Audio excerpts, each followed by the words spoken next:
Hi there, welcome to the E-commerce Nurse podcast. I'm Karina McLeod, ex-Amazonian CEO and founder of E-commerce Nurse and Vendor Society. And today we're going beyond the buy box and we're going to be talking about how design builds great brands on Amazon. We have two special guests. We have Annie Hughes, our lead designer at E-commerce Nurse, who has over 20 years of experience in the design world. And we also have Owen Adrig-Bigby from E-commerce Nurse, who is an ex-Amazonian, ex-Amazon seller and our business development manager as well. So welcome, Annie and Owen. Hi, thanks for having me back. Thank you. Awesome. I'm not sure if I got the complete pronunciation. You actually nailed it this time. You nailed it this time. I felt the pressure then. No, I you felt got the it. pressure. So we're going to be talking about design today, which is something that's I'm really keen to talk about, because when we talk with our clients and we talk about growing their business on Amazon, it's all about sales and profit. And what happens is the design part and the part when it comes to building a brand often gets overlooked. So what is that key role that design should be playing when it comes to listing products and creating a brand on Amazon? Yeah, it's a good question. And I think it's so key in that you've driven your customers to your page with your great SEO. So good job, you've got them there. But now design has to do the hard work of converting that to a sale. So I think it's about creating that brand experience on your page to make it immersive and to show in seconds, because you've literally got seconds for them to make a decision and buy. So you've got to show that professionalism in your branding and in your design work, and to show the buyer that the product is going to do what it says and that they can trust it. It's a really important part that I think can get overlooked, but Amazon is shifting now, and I think it's prioritizing brands. It very much used to be that you could bulk buy, and I'm sure it is to some extent still the same, where you'd buy one-off products and not really care too much about the brand, and you just throw it up there to make money. But now I think customers are a bit more savvy. They want to buy into a brand that care about their products, and they want to know the footprint of those products, where have they come from. And I think the best way to show that is through your design, so that at a glance they can see very quickly the USPs of your products. 100%. And you raise a good point that Amazon is changing, because it is constantly evolving as a platform, from being a very functional based website to enhancing their features, which actually supports brands as well. And I guess, Owen, you've seen that from your days of, from the Amazon seller days to where Amazon is now, how the platform is swaying more towards branded goods. Yeah, 100%. I think, you can see the origins of like when you could have been an Amazon that's sort of bedroom seller, finding products from China and just listing them and just leaving it on sort of, a few images and then, your description, and that's it. But obviously, as Andy's mentioned, it has moved on a lot, and brands, as more established brands have got involved, and it's just become a lot more professional. The emphasis and the importance of design is just getting more and more important. And I think, one way I always put it to clients is, for a lot of customers who either maybe are invested in the product or not invested in the product and just looking for the solution for whatever problem they have, they are making a quick decision on who the leader is in that space and buying based on that. And there are a few indicators, apart from being number one on the search results, but also how does my brand look? Does it look like a professional, well-established brand that sort of screams leadership? And if it does, then often you will get that conversion. So I think it's really important just from that perspective, and we talk about metrics and the difference between metrics and brand building, but a lot of the time, over time, those two things will definitely merge, right? And it's not necessarily a conflict between the two. So yeah, it's certainly, you know, something that we are seeing as very important, and is definitely developing.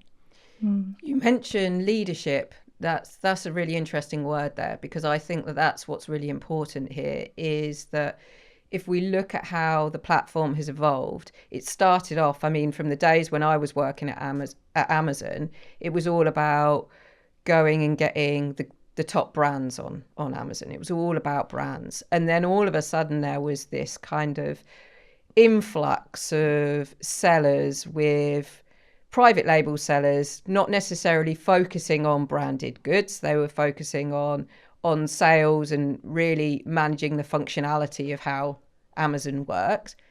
And now all of a sudden it seems to be going back to that brand. And I think that's the part now, is that it's so competitive, right? And there have been emerging brands. There's so much, it's almost become a bit saturated in so many different product categories. Is then how do you stand out, right? And how do you lead as a brand within a platform that there is so much competition? So we're talking about design and we're talking about branding. What are those key areas that brands should be focusing on? Because there's so many different features, but what are they, and how should brands actually prioritize them? Yeah, well, first of all, you've got to obviously we're going to assume you have an amazing brand to start with, because your branding is the backbone to everything. But then leading into just purely Amazon design, you need some great assets. So you can design great modules, but only with the assets that you have. So I would say photography is key. If you can get some great photography of your products, pack shots and in use, so lifestyle photography, that's going to be the backbone to actually getting your designs looking amazing and getting that consistent branding across all your platforms. And then you've got your, obviously, once you've hooked them in through your main image and your infographics, you've got your A+ content, which is absolutely key. And, you know, you can now design with mobile in mind first on the A+ premium content, which is brilliant. It's much far superior to the A+ standard modules. And then you've got your brand story and the storefront. And I think these are all indicators that Amazon is really keen to push brands to work harder on their design and make it all about the brand and not just about a product. You said something really interesting there, is you've got to have a good brand. And I think that's something that's key, because we've worked with a number of clients, haven't we, where they come on, they've got a brand, or let's say they've got a brand name, but then when you ask them for their brand assets, they haven't really established themselves as a brand from a marketing perspective. So I guess that is the part where, you know, you can work on everything else, but that's the fundamental. Absolutely, yeah. So with that in mind, so with the photography, and Owen, this is an interesting conversation that you often have with brands, is that you talk to brands who are looking at, let's say they want to work with us because they want to revamp their A+ pages, or they don't have any A+ pages. But actually you then look at their photography and it's not even there. How does that work in terms of, because from a brand's perspective, they're like, well, our photography is there. We've got the infographics. Our main images are working. Yeah. How do you change that kind of perspective, or is it a perspective, or change that view of how brands are seeing themselves as to how they actually look on Amazon, if that makes sense? Yeah, I think there can be like a bit of a complacency that sets in for some of these bigger brands who, already sort of leaders in the space off Amazon, and then find that whatever assets they've used and have just kept for the last 15 years, and then sort of get surprised that their market share is slowly shrinking because other brands, emerging brands, are taking the advantage to really optimize Amazon to the sort of best of its ability and really like work on the content and refine the content. So I think there is like a sort of an audit that can take place that obviously you got to be careful as an agency when you're talking to brands, because you're probably going to hurt some feelings. But you are essentially saying that these assets are not up to scratch and it's time to sort of update, because as Annie mentioned, any design that we do relies on having, you know, really good inputs, right, to get the output that you're looking for. So yeah, I think there is a probably like a cadence of review that you need to be doing to just make sure you're updating and make sure that your product is still telling the story you want it to tell, in comparison to the rest of the competition who are also going to be updating, and new entrances are going to come in every so often. And so you just want to make sure that the landscape, how your product pages compare with your competition, is like a really good indication. But also, you know, calling out the features that you're learning from. So for example, you might see in the reviews that there's a particular aspect of your product that customers are asking questions around, or have, you know, highlighted as a key benefit or key reason for using it. And so then you might want to update your content to reflect that, to show those sort of key USPs. And that should be happening sort of over time, indexing to really give you that sort of advantage of being in the space for as long as you are and collecting all that data. So yeah, there is you can either look at it and say, okay, we've been on Amazon for 15 years and kept the same images, or you could be like, we've been on Amazon for 15 years and we've gathered all this information from customers. We've understood how our products relate to customers. We've answered all the customer questions in our content, and we're just sort of building on that success and really, again, projecting that leadership. Yeah. And I think the key is there to not think build it once and it's done, constantly tweak it. And especially on your storefront, you can do that because that's like your mini website. So seasonally update it with products that match that season. Exactly. Or the offer that you're pushing. Exactly. And that's the thing. It's seeing it as an opportunity, because every time a customer looks at your page, it's not just about the fact that you want to make that initial conversion on Amazon. It's also a chance for you to interact, or them to interact with your brand. And so that should be something that should be constantly being seized as an opportunity, right? Yeah. And you can even use the social proofing. So you can extract, as long as it's from Amazon, a testimonial and put that on your storefront, which is a brilliant feature that not many people use. Oh, 100%. Yeah, that's, I think some of the best sort of, I guess, quick wins in terms of conversion, again, is like, okay, really great reviews, or like maybe you've got a review off Amazon and there's like something you want to reference, or maybe like number one in XYZ. I know you can't necessarily say number one, but certain things, badges, certain things that you can do to basically highlight that you've got that social proof visually, and not just sort of writing about it. Complacency, that's an interesting one, because there is that part where you do talk to brands and it's almost, there is that part where some still are in that mindset of set it up and leave it. Why should we need to constantly invest? And as you say, the platform is evolving, it's constantly changing, and it's being able to, and there's so much data, right? So it's being able to monitor customer behavior and really understand that.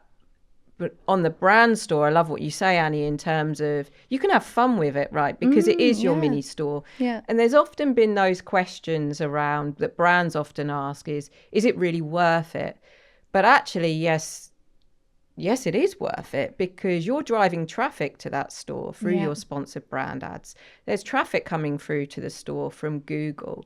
And actually, it is your opportunity. But regardless, people are coming to it. So you've got to represent your brand. And the seasonal part, I know that we've had fun with brands when it comes down to the festive season and different promotional times of the year. Yeah, keep it fresh. Yeah, definitely. Keeping it fresh is something that's really, really important in terms of changing those. But also, as you say, it's evolved as well, like with the infographics. Before, people or brands would just have one image or 2 images, and it would just be plain images, and then infographics all of a sudden evolved, etc. And so it's really important brands keep on top of it. Yeah. And the great thing about the storefront is you're not fighting the competition at that point. They've landed on your page because they want to know more about you. So it's just a great opportunity to show them your entire range, show it all off, flex that muscle, show them what the brand is about, what your values are. No one else can put adverts on that page, so no one's going to grab their attention. As long as you do it well, you should be able to keep them there and help them navigate around your range. That's a really good point that you've raised. I've never really thought of it like that, but it's so true, right? That it is your place then, and you've got a customer on it, so you want to convert. That's your golden. Safe zone. It is your safe zone. Yeah. But then it's your safe zone, but you need to make sure that safe zone can convert, right? And that's the key here. It isn't, because you see many brands that just will just not really think about that customer experience, but actually it's vital. Just as much as the product page as well. Yeah, and I've noticed as well, speaking to certain brands who are not necessarily active on Amazon, so maybe they have the brand is available on Amazon through resellers, but they themselves are not interested in sort of managing Amazon day to day. But there are some brands that have done that, but still recognize that this is a massive platform where a lot of eyes are on the brand. So we still need to represent the brand as we want it to be represented. So they take control of that visual experience. So yeah, I think to your point, it's so vital to if you really take brand building seriously, to make sure that Amazon is part of that and is represented. Yeah. And design those modules properly. Don't just use the modules that are available to you with the overlay text, which I see massive brands doing, and I don't understand it, because it's your space to design whatever you want. So you might as well go to town on it. 100% is sometimes looking for the quicker option, but is the quicker option the right option as well? And I think, like what you mentioned about brand representation, that's so important, because I remember years ago when I used to almost have to convince brands to sell on Amazon, and they'd say, well, we don't want to be on Amazon, we don't want to be seen. It'd be like, well, you're already on Amazon, but your brand isn't represented right. Yeah. So if you come on Amazon, we can represent your brand right. You can control that, and you can control how your product pages look and overall, because effectively it's your online showroom. And as you say, customers are going to Amazon and they're seeing your brand on your store. They might be going on your product pages, etc. So I guess there's this part, right? We're talking about the creative part and that look and feel of the design. But at the same time, when it comes to Amazon, it's all about SEO. It's all about functionality and performance. So how do you really get that real balance between having that compelling storytelling with the creative, alongside making sure that there's an SEO piece involved, and just getting that balance right on your product pages? I think it's just about having a mix of image modules with the copy, and making it so that, fine, the copy's there with all your SEO, but you're pulling out and extracting the key information, the key USPs that you want your viewers to see very quickly, so that they can decide within seconds. Batteries are included. Great, that's what I wanted. You need to include those key points that they're looking for, and answering those questions that customers are asking. Yeah, and that's really hugely important, because I think there is the assumption that all customers will read the titles, the bullet points, and I know for one, I will go straight to the images. Yeah. And you'll go through the hierarchy, so you'll read the title first, but you might not read that tiny text. So if you haven't hit it in that headline, you might miss an opportunity. So it's about not overloading. Obviously, you need to give that information that they're looking for, but I think just headline the key pieces. Definitely. And I think that's where it becomes even more vital now, design, because it's all about scrolling these days. And with social media, everything, TikTok, people have less time to read through text, and it's constantly changing. I mean, I won't read a whole title. I'll just read, the first half will probably sort of be what I read, and then I'll be like, yeah, I'll look at that. Yeah. And then it's all about design. Yeah. And that's where your photography comes in, because if it just shows exactly how to use that product, or shows it looking beautiful in situ in the living room or in the kitchen, it's an aspirational image. I feel like that can speak louder than your copy. 100%. Yeah, definitely. And I think to your point, Karina, around the difference between sort of metrics and as SEO versus the conversion piece, right? I think obviously on Amazon there is the A9 or A10 algorithm that you have to play to, which actually is quite different from your A+, right? So you do all of that indexing in the description, in the written bullet points and stuff, even if customers aren't really seeing that. That's purely for the algorithm. But then once you've sort of nailed that piece, then you're focusing on the conversion, and that's when that aspirational photo you're talking about becomes really important. That's when design becomes really important. So you're mixing the two. You are obviously aware of the SEO, aware of the algorithm, but you're also thinking about that human touch, what makes people emotional, and what like how do they respond to your product, and in essence to buy it, and not just to buy this time, but to also think about your brand in a certain way. Yeah, I think that's a really great point. It's the brand recognition. So you're building something. You're not just going for those one-off purchases. You're building up a fan base who will follow you, and they'll, even if they don't purchase there and then, they might recommend you, which is the highest form of flattery, or they'll remember you so that in the future when they do need that product, they'll come back to you. Or if they need to upgrade to the next model, they'll always know that you're the go-to for that. That's it. 100%. And I think that's where sometimes the data doesn't show that. You can look at the data and be like, okay, the obvious metric is conversion. So let's look. All right, so we'll know whether the design works because we'll look at our conversion rates, which is still a key metric, right? You're doing all this work to get traffic to your page. Of course, you want your page to convert. But actually, like you've just said, you can't necessarily quantify if a customer saw that product page and thought, amazing, I'll remember that in future when I want to upgrade, or when I might not be ready to purchase that product now. Or, there's so many different variable and factors involved that can support how effective design is that you just can't quantify. Yeah, exactly. But I think you see the benefits of that in the long run. Over time, yeah. But it's just about having that patience and that sort of long-sighted view of things, which a lot of brands obviously don't have when they're looking at us. Or want results now. Yeah. Definitely. And I think that's it. I think sometimes we get very focused on the traffic, which is a hugely important metric. And traffic, of course, comes from your SEO, comes from your sponsored ads. But there's no point, as we always say, in driving all that traffic to the page if it doesn't convert. But also, if you've already got a huge amount of traffic to your site and you're improving your product page, you don't actually, it's good to increase traffic, but just by increasing that conversion, you've already automatically upped your sales 100%. without needing to increase your traffic. Yeah.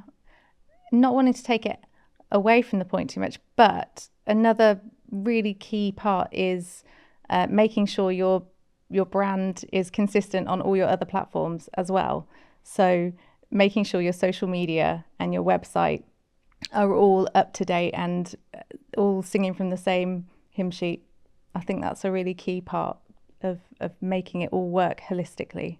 100%. And I guess that's where you can get so focused on Amazon as a platform and what needs to be done on Amazon, but then lose sight as in, okay, well, we're doing this for Amazon, but actually you need to do it Everywhere. everywhere. Yeah. Yeah.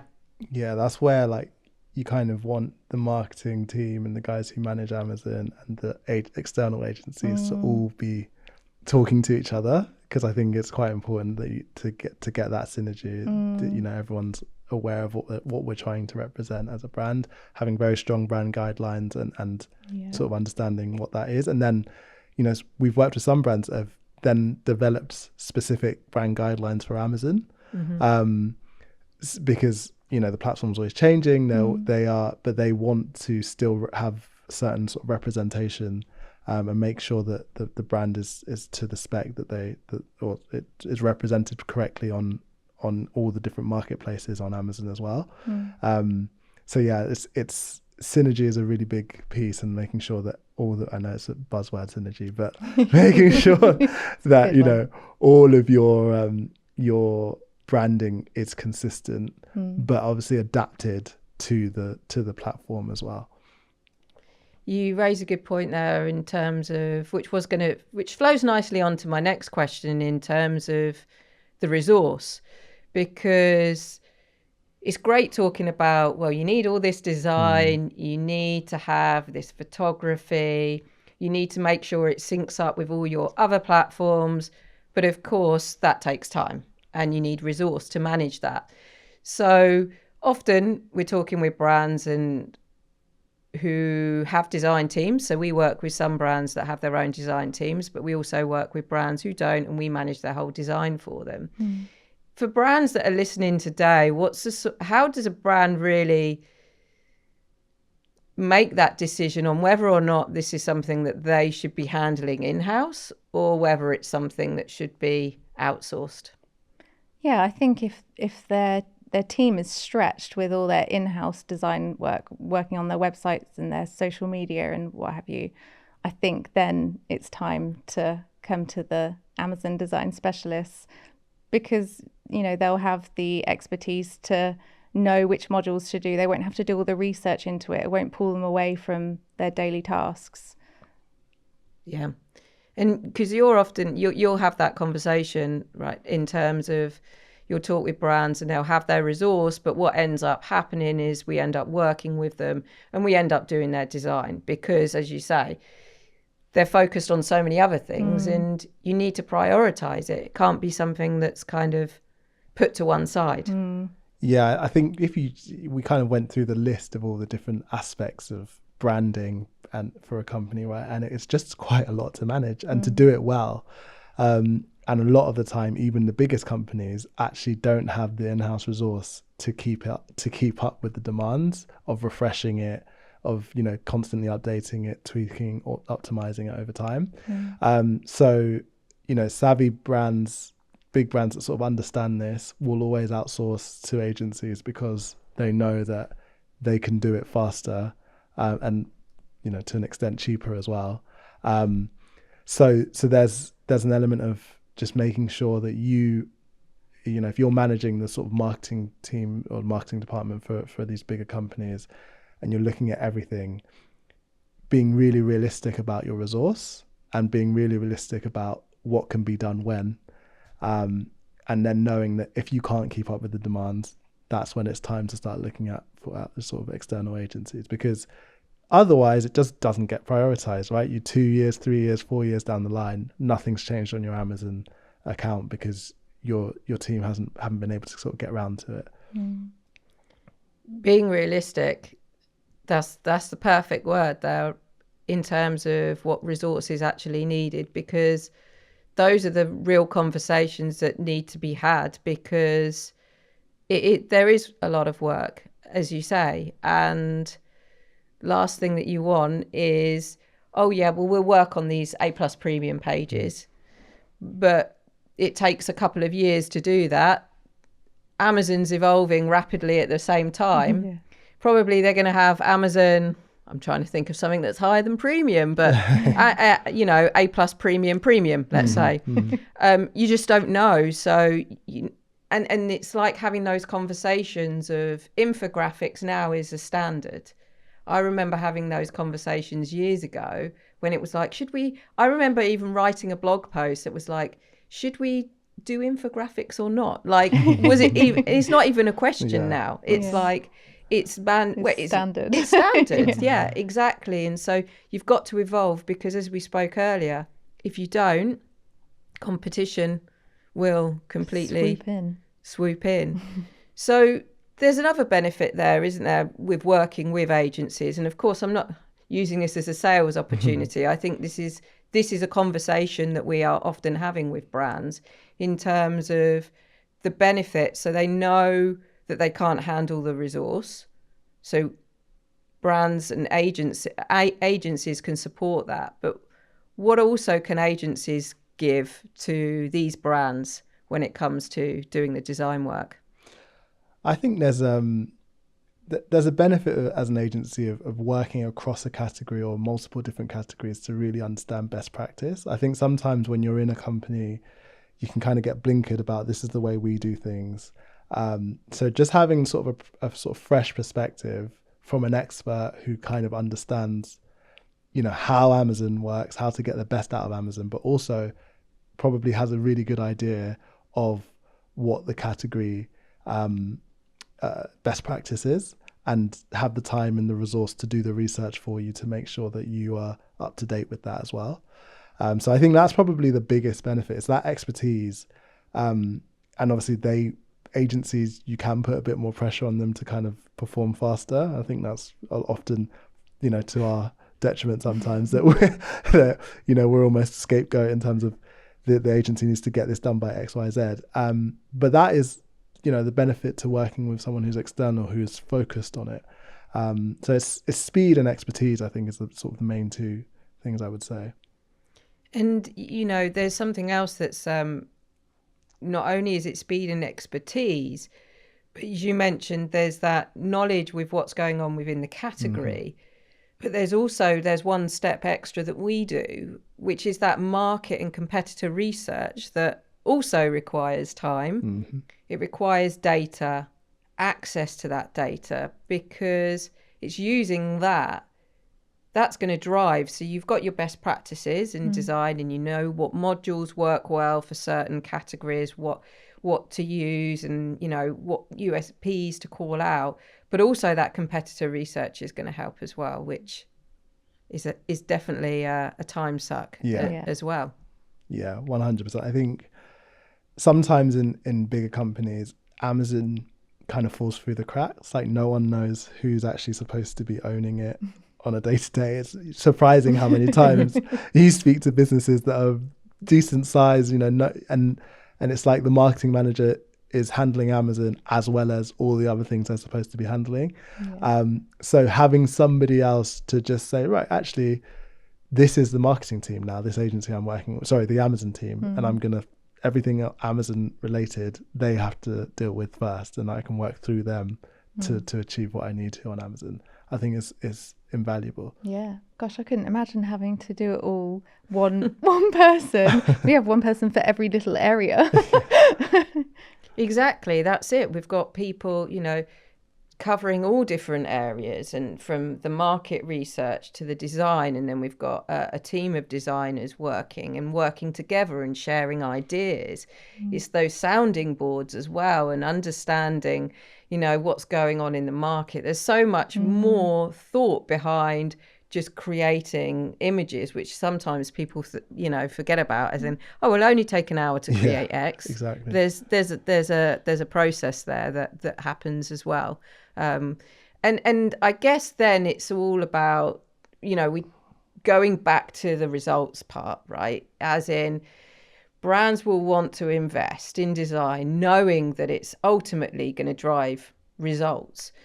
And we spoke a bit earlier about KPIs, and one KPI was being conversion as a key metric.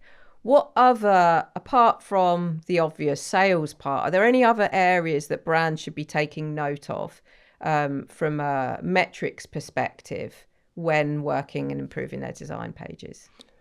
Yeah, I would say it's kind of an extension of the conversion is that when you're doing your advertising, hopefully your ROAS should also be going up, right? Your return on investment should be going up, because you are driving traffic, relevant traffic, and it's converting. So the cost of advertising. So you have the confidence then to say, okay, we can scale now.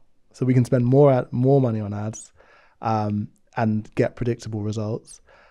We could make our ads more advanced, so we can start to think about DSP and really look at, okay, how do we 5x this business over the next sort of year and a half, based on the fact that we know that this is a converting product.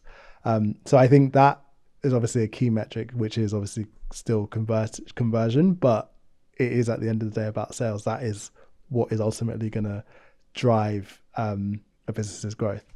But I also think that there is, we've already kind of touched on it, but this is a really important part of the brand building, brand recognition, and making sure that, like, yes, conversion is important, but there's going to be some things that you as a brand want to convey to the consumers, and it's really important that you use this opportunity to do that.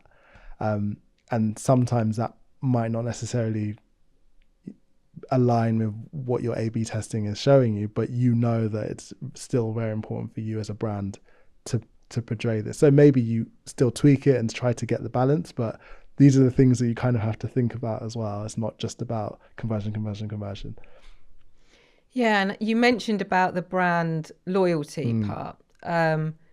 That's all the brand representation, but there's some other metrics, right, which Amazon can show you quite publicly in terms of your customer reviews. So when you're doing something right with your customer reviews, but also your returns. So if you've got we've had it before where brands have come to us because they're like, we've got high returns, and then you go and you look at the product pages and you can see, and they're like, well, we explain it in the text, and it's like, yeah, but it's not visual. Exactly. You're not explaining it in the visual, so you're hoping that the customer's going to read the text to be able to answer that technical question, because if they don't, they're going to see the image, it's not going to answer it, and lo and behold, you might end up with a negative review or a return. Yeah, 100%. I actually had this exact issue yesterday when I was returning a charger to Argos, and they tried to tell me that it says in the description that it's the wrong one, and I was like, I mean, it doesn't. That's all. But the big thing was the image, it didn't show in the image. I couldn't tell, like, the size of the adapter based on the image. And so those little details can actually save obviously the customer the heartache of having to return something, but also you having to deal with it. Dimensions are great, and they make such a good infographic, but there's nothing like putting your product into context where maybe there's a hand in the shot or a person, so you can get a rough idea. You can kind of gauge the size at a glance. That's it. Without having to read. Yeah, that's it. Because that's the thing. We're replacing going to the shop and actually having a chance to hold the product. So really, your product display page should really try to give that experience as much as possible through the visuals. Definitely. And I think that's also, there's what customers should do and what customers actually do. So you can say, oh, well, you should have read the title. Well, I didn't, right? And the reality is not all customers are going to read it all. And it's not even worth going down that path, because it's all about being customer centric. If you know that customers aren't going to read the titles, even though they should, and they're just going to go straight to the images, how do you get that message across, as you say, within those images to avoid those high returns? Yeah, no, exactly. I think it's key. And as you said, returns can be very costly for brands. So sort of looking at that as a metric and seeing how much you're saving on that, not just the conversion, but what's happening with your conversion return rate. Is it going down? That in itself is adding to your bottom line at the end of the day. Yeah 100%. So photography is key. Definitely. But there's a budget issue. So if you can't afford to have photography for your product, that's where stock imagery, I guess, comes in, which I wouldn't choose as my first option, but it's there for those clients who can't afford to have a photo shoot. And then maybe you'd, if you use some really good creatives, you would superimpose. But I think they've got to be really good at doing that sort of thing, and they've got to understand the scaling of products to do a good job of that. Otherwise, it can look terrible. You mentioned a good point though about budgeting, because actually brands can benefit even more from good photography, because it's not just Amazon as a marketplace that's available to them, right? Yeah, absolutely. You can use that photography across all of their other marketplaces, all their other platforms and on social media. So yeah, it's well worth the investment. 100%. And that's what we've seen. We've seen brands that will come to us that will get those images and the photography, but they then use that across socials, across their website, and you can repurpose. Yeah. And then obviously a step further is video content, which is more dynamic and more engaging. So that's got to be on your page. It has to be in your infographics. It has to be in your A+. It's just so helpful. And then you can use that on all your other platforms too. And video is a huge area that's just growing. And a lot of brands will ask the question, well, you know, they don't know what to put in the videos. They don't know how, or they go, I've got a video and it's a video that's not really talking about the product, or it's a brand video. How should they be thinking about video content when it comes to adding it to their product page? Well, I think brand videos are great, but explainer videos are brilliant. Just taking you through how to use the product. The product in use in sort of a lifestyle environment is also great, because you can use that as an advert across all your platforms as well. Yeah, definitely. And do you have, are you finding that more brands are looking for that video support, or is it still very much image focused? Yeah, I think you'd be surprised how sort of behind a lot of brands are on that, right? They are still probably focused on images, even if sometimes not even focused on that, to be honest. but having video as it's sort of a thing that they may know they need to do, but haven't quite got around to getting it right. But yeah, it's just another example or another way to kind of bring your products to life, right? Especially, I think on Amazon, I think it's much more effective on the ad side, where you're really trying to get the attention of customers that are sort of scrolling past. So yeah, I think it's something that probably brands know they should be doing, but a lot of brands aren't quite there. Yeah. And I guess that's where the part of the work comes in, you know, and there's so many opportunities now with A+ Premium, adding in video, of course, the video on the main images, and then ads, which seems to be the driving force of, like, in terms of evolving much quicker than the features on the product page. Yeah, I would say so. I think definitely for video, that's what I've noticed, right? You see a lot more emphasis on leveraging the ads to get people's attention. I think on the product display page, if I'm honest, if I'm scrolling through, I might note that the brand has got a video and that makes them feel more professional, but I might not necessarily be interested in watching it. I'm just trying to get answers as quickly as possible. But then I'm not every consumer, right? So some consumers really want to see every aspect of it. And again, if they're like torn between, because on Amazon there is a sort of danger of that sort of decision paralysis, right? Where you're looking at loads of different products that all look relatively similar. You're reading reviews and you're trying to work out, a video might just be that thing that tips them over the edge. So again, because it's there and it's a possibility, brands should be using it. Yeah. And I suppose it depends on the price point, right? Because if it's a really expensive coffee machine, you're probably going to want to see it in action. Yeah, exactly. And see it used, And also what Amazon have obviously cottoned onto is that TikTok and social commerce in general is becoming more important. So now Amazon obviously includes some of the review videos of influencers and affiliates using it. So that's another space where obviously videos are going to be super important as a sort of social proof, rather than just here's a fancy brand video that shows my product. Yeah, definitely. And I think, you know, we're talking about that kind of evolution part. I guess my next question or topic is to talk about the elephant in the room, which is AI. Because a lot of businesses are saying, well, we'll get our AI to do X. And and that's fine. Then that will save on all the costs. But well, let's talk about AI. So, Annie. It's definitely a tool. That's what I would say about AI. It's a tool for creatives to use. But I wouldn't say that it replaces a creative. I think you've still got to understand what looks good and what works. I mean, sometimes I use generative fill on Photoshop, and it comes out with some absolute corkers. And I think you've still got to have the basics there, the understanding of what works and what looks good. So it's a tool to be used, and it is useful. ChatGPT, can be great for ideating. It can be great for getting starting points. It can be great for helping generate shoot lists, which are very time consuming, and that can give you starting points to then work through your own ideas. So yeah, it does speed things up for sure. Yeah, definitely. So like a tool or almost like an assistant. Yeah, exactly. Yeah. Owen.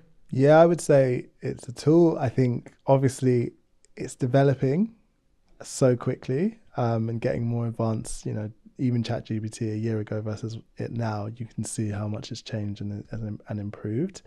But I think like there's you can still often tell, for example, when something is written by AI. And I think there's a really important aspect of like understanding that if you really want to be a brand that is unique and that stands out, there's an art to that.